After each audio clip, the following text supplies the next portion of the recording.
How does the microstrand hold on or lock onto your client's hair? Two parts.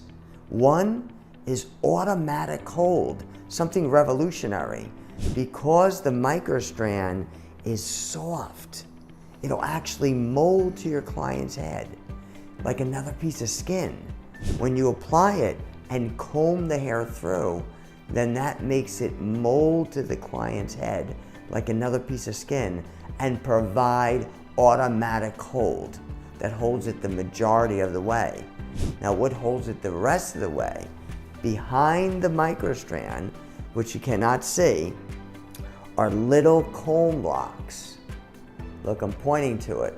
A comb lock is a little comb about as big as your pinky nail, paper thin and filled with hair, so no matter how much digging you do, you won't be able to see the comb lock.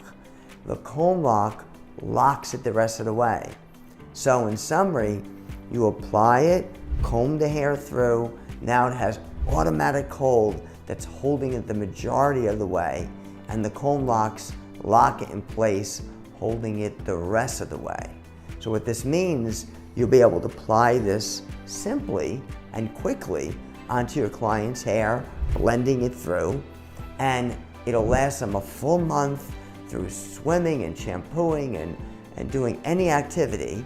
And then once a month, your client will come to you and you will actually detach it simply and reattach it all in one sitting. And because it's human hair, you can color the hair with it, color the hair without it, anything, and your client will have full-time hair.